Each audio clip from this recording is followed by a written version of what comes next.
سورہ فاتحہ اور سورت مکمل ہونے کے بعد پھر تکبیریں ہوں گی۔ پہلی تکبیر میں ہاتھ چھوڑ دینا ہے، دوسری تکبیر میں ہاتھ چھوڑ دینا ہے، جب تیسری تکبیر ہوگی اس میں بھی ہاتھ چھوڑ دینا ہے، جو چوتھی تکبیر ہے وہ ہے نماز کی تکبیر۔ اور جیسے امام صاحب کہیں گے اللہ اکبر تو بغیر ہاتھ اٹھائے ہم لوگوں کو رکوع میں چلے جانا ہے۔ یہ ہے عید الفطر کی نماز کا طریقہ۔ اللہ تعالی ہم سب کو صحیح طریقے سے نماز پڑھنے توفیق عطا فرمائے اور ہماری نماز کو قبول فرمائے۔ وآخر دعوانا والحمد للہ رب العالمین۔ السلام علیکم ورحمۃ اللہ وبرکاتہ۔ رمضان ختم ہونے والا ہے، کان کھول کر سن لو یہ 5 باتیں۔ پہلے یہ 5 باتیں کر لیں، پھر اس کے بعد کچھ آگے باتیں کرتے ہیں۔ نمبر 1، رمضان کے آخری دنوں میں نماز، تلاوت اور دعا کو مت چھوڑو، یہی وقت دعا کی قبولیت کا ہے۔ نمبر 2، دل صاف کرو اور لوگوں کو معاف کرو، کیونکہ اللہ معاف کرنے والوں کو پسند کرتا ہے۔ نمبر 3، گناہوں سے سچی توبہ کرو، شاید اگلا رمضان نصیب نہ ہو۔ نمبر 4، صدقہ اور خیرات زیادہ کرو، آخری دنوں میں اس کا اجر بہت بڑھ جاتا ہے۔ نمبر 5، دعا کرو کہ اللہ ہمیں رمضان کے بعد بھی نیکیوں پر قائم رکھے۔ اب کچھ باتیں کر لیتے ہیں کہ جب رمضان کا مہینہ آتا ہے تو پورے امت مسلمہ نماز، قرآن کی تلاوت اور روزہ رکھتی ہے، لیکن بڑے افسوس کے ساتھ یہ باتیں کہنی پڑ رہی ہیں کہ جیسے ہی رمضان ختم ہوتا ہے اسی طریقے سے ہمارے گھروں میں نماز کا اہتمام ختم، قرآن کی تلاوت کا اہتمام ختم، اور جو نیکیاں ہم لوگ رمضان میں کیا کرتے تھے ایک ہی دن میں سب کچھ چھوڑ کر بیٹھ جاتے ہیں۔ تو میرے بھائی، ہم صرف اور صرف رمضان کے مہینے میں عبادت کرتے ہیں بس، اور یہ سمجھتے ہیں کہ اللہ تبارک و تعالیٰ نے صرف اور صرف رمضان کے مہینے میں عبادت کرنے کا حکم دیا ہے، باقی 11 مہینوں میں شراب بھی پیو، جھوٹ بھی بولو، زنا بھی کرو، گناہ بھی کرو اور غلط کام کرو، کوئی تکلیف والی بات نہیں، لیکن رمضان میں یہ سب چھوڑ دو۔ یہ ہماری سوچ ہے مسلمانوں کی کہ رمضان کے مہینے میں ٹوپی لگا کر گھومیں گے، اور جو پوری سال عبادت کرتے آئے ہیں، نماز پڑھتے آئے ہیں، ان سے کہتے ہیں کہ یہ دیکھو ان کے سر پہ ٹوپی نہیں ہے۔ تو میرے بھائی، اس چیز سے انسان کو تکلیف ہوتی ہے، دکھ ہوتا ہے کہ یہ تو سال میں ایک ہی بار نماز پڑھتے ہیں اور اللہ کی عبادت کرتے ہیں، لیکن ہم تو پورے سال یہ کام کرتے چلے آ رہے ہیں، لیکن آج میرا مذاق اڑایا جا رہا ہے، دنیا والے مذاق اڑا رہے ہیں کہ دیکھو حافظ ہیں، یہ نماز نہیں پڑھتے، یہ دیکھو یہ ہے، یہ دیکھو جھوٹ بولتے ہیں۔ تو یہ باتیں دنیا میں سننے کو مل جاتی ہیں۔ تو میرے بھائی، آج یہ بھی دیکھا جاتا ہے کہ مسلمان روزہ تو رکھ لیتا، روزہ رکھنا بھی چاہیے، لیکن نماز ایک وقت کی بھی نہیں پڑھتا ہے۔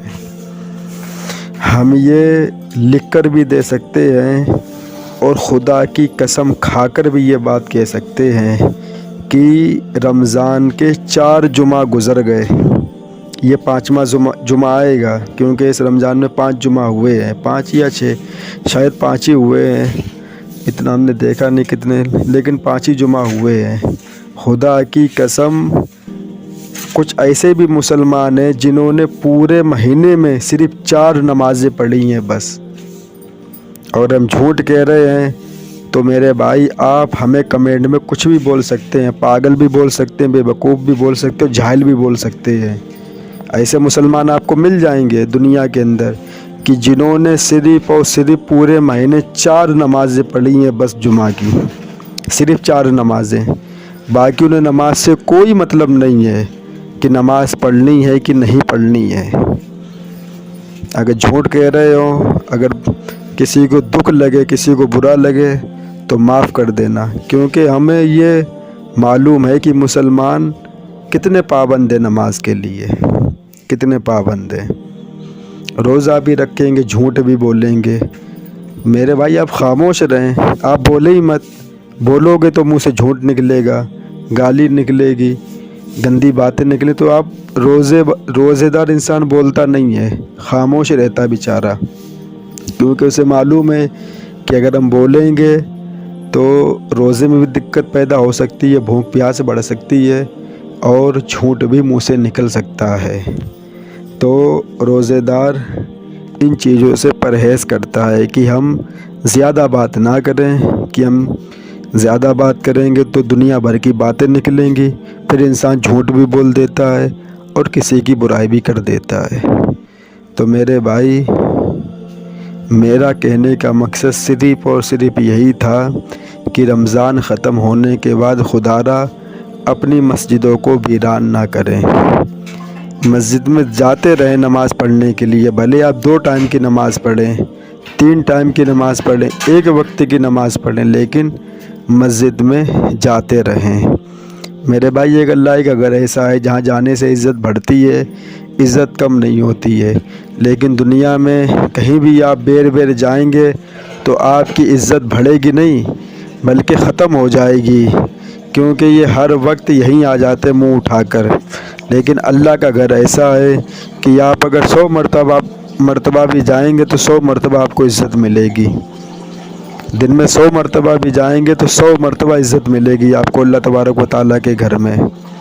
تو میرے بھائی، رمضان کے بعد بھی ان چیزوں پر قائم رہیں، جیسے ہم لوگوں نے رمضان میں جھوٹ بولنا بند کرا، دوسروں کی برائی کرنی بند کری، اسی طرح رمضان کے بعد بھی دوسروں کی برائی نہ کریں، جھوٹ نہ بولیں، اور جتنا ہو سکے اتنا اپنے آپ کو گناہوں سے بچائیں، کیونکہ 27 رمضان ہو گئے اور آج 27واں روزہ ہے، اور یہ آخری عشرہ چل رہا رمضان کا، اس میں اجر بھی بڑھ جاتا ہے اور گناہ کی سختی بھی بڑھ جاتی ہے آخری عشرے میں۔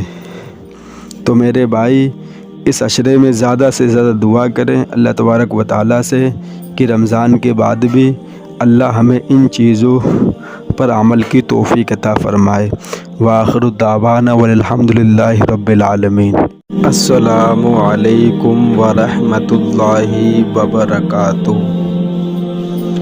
آج یہ بات کرتے ہوئے تھوڑی سی شرم محسوس ہوتی ہے کہ نہ جانے کہ مسلم نوجوانوں کو کیا ہو گیا ہے کہ وہ داڑھی رکھنے کے لیے بالکل بھی تیار نہیں ہیں۔ وہ یہ سمجھتے ہیں کہ اگر ہم نے داڑھی رکھ لی تو ہمیں کوئی لڑکی پسند نہیں کرے گی، ہماری کوئی انسان عزت نہیں کرے گا، اور میری شکل اچھی نہیں لگے گی، بدصورت ہو جائے گی۔ خدا کی قسم، اگر داڑھی نہ رکھنے سے چہرہ خوبصورت ہوتا تو کسی کے نبی کے چہرے پر داڑھی نہ ہوتی، کسی اللہ والے کے چہرے پر داڑھی نہ ہوتی، کسی بھی ولی کے چہرے پر داڑھی نہ ہوتی، غوث پاک کے چہرے پر داڑھی نہ ہوتی، صابر پاک کے چہرے پر داڑھی نہ ہوتی، خواجہ پیا کے چہرے پر داڑھی نہ ہوتی۔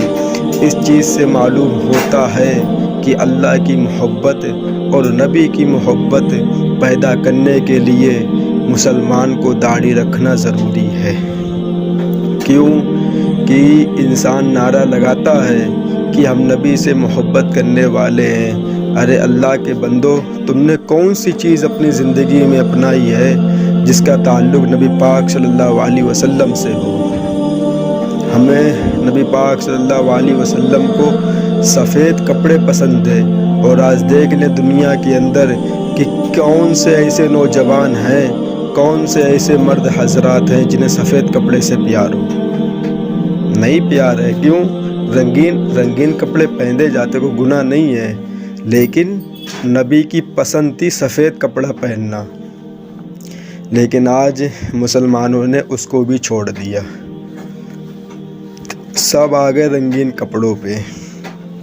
اور جو داڑھی رکھنے کا ہے وہ میرے خیال سے یہ ہے کہ سوشل میڈیا پر ویڈیو اپلوڈ ہوتی رہتی ہیں کہ داڑھی والے لڑکے لڑکیوں کو پسند نہیں آتے ہیں۔ سب سے بڑی وجہ یہ ہے کیونکہ دنیا میں ہم مسلمانوں نوجوانوں کا اللہ کو راضی کرنے کا مقصد نہیں ہے، نبی پاک صلی اللہ علیہ وسلم کو راضی کرنے کا مقصد نہیں ہے، ہمارا مقصد ہے لڑکیوں کو راضی کرنا۔ میری گرل فرینڈ ہم سے راضی رہے، اسمارٹ دکھے اس کے سامنے ہم۔ میرے بھائی، اس میں اور تم میں کیا فرق ہے؟ اس کا بھی چہرہ صاف وہ تو ہے اور تمہارا بھی چہرہ صاف، کیونکہ یہی وہ چیز ہے جو ہمیں عورتوں سے الگ کرتی ہے کہ یہ مرد ہیں اور یہ ہیں عورتیں۔ داڑھی آتی ہے چہرے پر یہ بتانے کے لیے کہ آپ مرد ہیں، آپ عورت نہیں ہیں، لیکن نوجوان اس کو کاٹ کر کہتا ہے کہ نہیں، ہم عورت ہیں، ہم مرد نہیں ہیں، لیکن داڑھی پھر آتی ہے چہرے پر اور پھر بتاتی ہے نہیں میرے بھائی تم مرد ہو، اللہ نے تمہیں مرد بنایا ہے، لیکن وہ کہتے نہیں ہم مرد نہیں، ہم عورت ہیں، داڑھی کاٹ کر یہ کہتے ہیں۔ تو میرے بھائی، اسی کے اوپر کچھ باتیں لے کے آئے ہیں حدیث سے آپ کے سامنے، داڑھی رکھنا اور نہ رکھنا، اور سائنس بھی مانتی ہے کہ داڑھی رکھنے سے کیا تبدیلی انسان کے چہرے پر آتی ہے۔ آج وہ سب باتیں آپ حضرات کے سامنے رکھتا ہوں۔ داڑھی رکھنے کی چند اہم وجوہات اور فضائل درج ذیل، رسول اللہ صلی اللہ علیہ وسلم کی سنت اور حکم، سنت بھی ہے اور حکم بھی ہے۔ داڑھی رکھنا تمام انبیاء کرام علیہ السلام کی سنت ہے، اور خاص طور پر ہمارے نبی حضرت محمد مصطفیٰ صلی اللہ علیہ وسلم کا واضح حکم ہے۔ آپ صلی اللہ علیہ وسلم نے ارشاد فرمایا، مونچھوں کو خوب تراشا کرو اور داڑھی کو بڑھایا کرو۔ صحیح بخاری اور صحیح مسلم کی حدیث۔ ایک مسلمان کے لیے سب سے بڑی سعادت یہ ہے کہ اس کی صورت نبی پاک صلی اللہ علیہ وسلم کی مبارک صورت سے مشابہت رکھے۔ مردانہ وجوہات اور فطرت، داڑھی مرد کی فطرت زینت ہے جو اسے عورتوں اور بچوں سے ممتاز کرتی ہے، اسی فطرت میں سے قرار دیا گیا ہے، یعنی یہ وہ چیز ہے جس پر اللہ تعالیٰ نے مردوں کو پیدا کیا ہے۔ شعار اسلام، داڑھی ایک مسلمان کی پہچان اور اس کے ایمان کی علامت سمجھی جاتی ہے۔ یہ ایک خاموش دعوت ہے جو دیکھنے والے کو یاد دلاتی ہے کہ سامنے والا انسان اللہ اور اس کے رسول کو ماننے والا ہے۔ دینی فضائل، ثواب کا اصول، جب تک ایک شخص داڑھی رکھتا ہے اسے ہر لمحہ سنت پر عمل کرنے کا ثواب ملتا رہتا ہے۔ گناہوں سے بچاؤ، داڑھی بہت سے گناہوں سے بچنے میں ایک اخلاقی رکاوٹ بنتی ہے، کیونکہ انسان اس کے تقصد کا خیال رکھتا ہے۔ انبیاء کی مشابہت، قیامت کے دن یہ مشابہت رسول اللہ صلی اللہ علیہ وسلم کی شفاعت کا ذریعہ بن سکتی ہے۔ طبی فائدے، جدید تحقیق کی روشنی میں جدید سائنس نے بھی داڑھی کے کئی فائدے بتائے ہیں، جیسے یہ چہرے کی جلد کو سورج کی خطرناک اشعاؤں سے بچاتی ہے، مٹی اور ارجی پیدا کرنے والے ذرات کو سانس کے ذریعے جسم میں جانے سے روکنے میں مدد کرتی ہے، چہرے کی نمی کو برقرار رکھتی ہے اور جلد کو جلدی بوڑھا ہونے سے بچاتی ہے۔